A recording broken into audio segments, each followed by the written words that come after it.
Hi, Chevette owners. Josh Moore here. Got a couple things to talk about. We're going to go over a couple things I'm working on, as well as obviously the brake upgrades.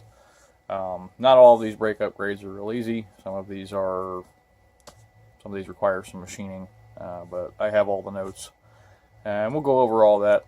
Any questions can be done in comments down below. Anything that I didn't cover, I can cover pretty thoroughly. So let's get on.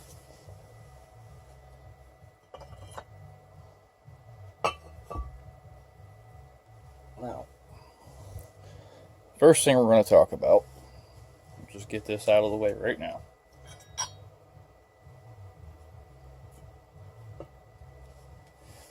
This spindle right here, from 76 to 87 on a Chevette, and from 84 to 87 on a Fiero. They are identical. They do carry two different part numbers in some of the GM books, but for all anybody's concerned, the geometry and the casting is identical in every shape, way, and form. So now that that's out of the way,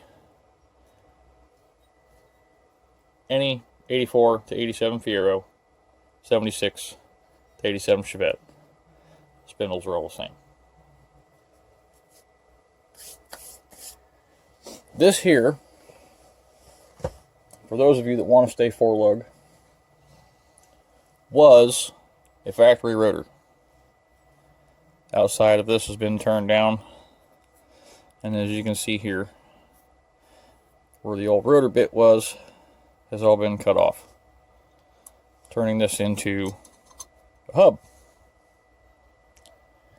Now, the problem with just slapping a rotor on this at this point is the studs are going to be short, because you're adding a 6 to 9 millimeter thicker surface here.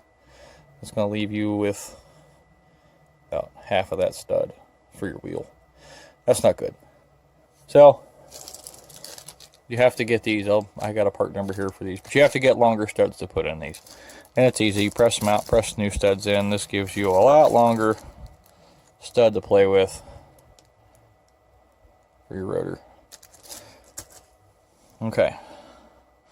Now, we're going to go over the four-lug stuff first. Get that out of the way. I know you guys are going to want to get to the Fiero stuff. I'm going to explain a few things about that as we go. And then I know some of you guys want to get to these big boy brakes over here. Saving that for last. So watch the whole video. Enjoy. Now, as far as four-lug stuff, I will say I didn't pioneer anything except for this Saturn brake system that I'll be getting to. The rest of this stuff, some people, Rob Hartman has a nice one that I'll be going over. I have part numbers for his that he put together. Seems to be a very nice brake system. There are several rotors available for the four-lug system. The trouble you run into is this. The hub on a Chevette is 57.1 millimeter. According to the book. I've measured anything from 56.9 to 57.2. So it varies. Rust has a lot to do with that. But either way, you have to know that, because you have to have a rotor that has a hub that's large enough to get over top of this. Herein lies the problem with a lot of your four-lug rotors. A lot of your four-lug cars that have a 4x100 millimeter pattern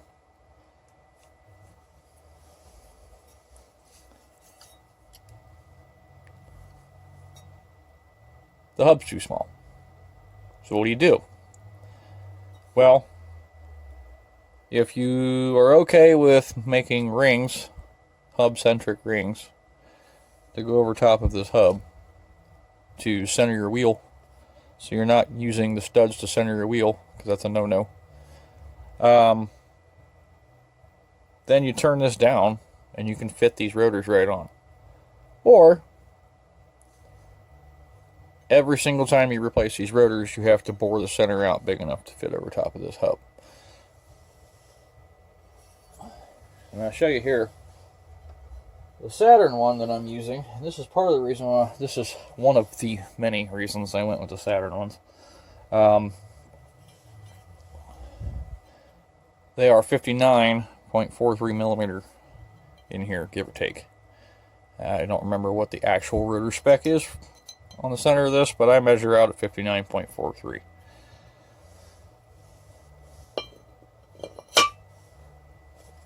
Drops right on.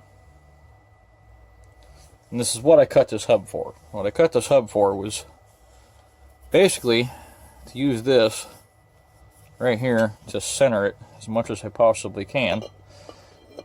So once the wheel is on, that's what holds everything still to the hub in the first place. The bolts and the wheels and the pressure from everything keeps it there.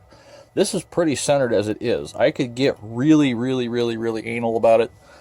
I could make a hub-centric ring for this right here to take up the actual space.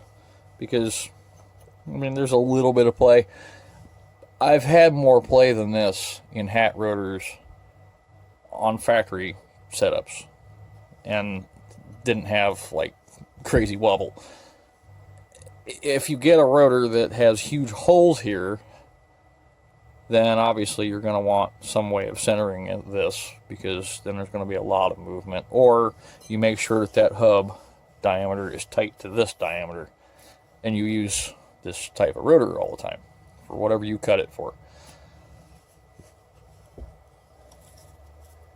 Now what this does, there's a couple things that we're going to be, a couple things with this 4-lug system, is most of these will fit under 13-inch wheels.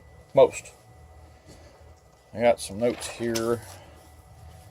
Rob Hartman's setup uses like 95 to 04 Toyota Corolla rotors, and they are 255 millimeter in diameter, which is a 10 1/4 inch rotor.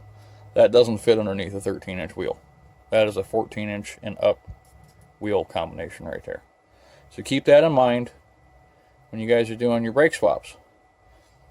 You can pretty much get away with anything that fits your combination. You have to keep in mind that this distance will change from rotor to rotor. So you got to know that when you set your caliper up on this thing. And that goes with any brake system. This just allows you to use all the off-shelf parts. That's what's nice about these. I know you guys will be like, well, I've got this brake kit, or I did this, or I've got Willwoods on mine. Well, okay, that's cool.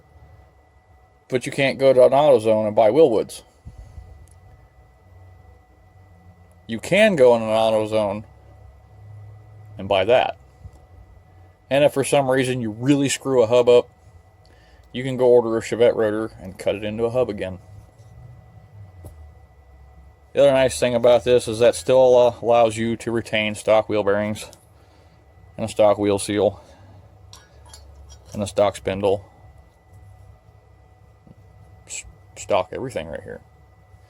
So that's just off the shelf. You don't have to remember anything even special. So really the only thing you got to write down at that point is, what caliper do you use? What brake caliper bracket do you use? What rotor do you use? What brake pads do you use? Things like that. Anything that you're changing. And as little of non-factory stuff as possible will keep your life very simple when it comes to replacing this stuff. Now, the reason you'll always hear me preach about a hub being used over a solid rotor being adapted to this, and that has a lot to do with these big brakes I'll get to, and this is another reason why I was bringing it up. Some of you guys are going to be like, I did it this way. Get to that. But this makes it serviceable without changing a whole bunch of stuff. Just to touch on this right now, since I'm bringing that up, get the hub out of this rotor. There is machine work that has to be done to this. Okay? And anybody that's done S10 rotors or Camaro rotors, hub and rotor solid one piece, can attest to the fact that you have to sink this race deeper into this hub to get the castle nut down far enough. And you have to open this up back here to get an off-the-shelf seal to work. Well, what happens if you damage a solid rotor? That's a hub and a rotor. You have to remachine all that again. All this again, you have to take that whole rotor to a machine shop if you're not doing it yourself.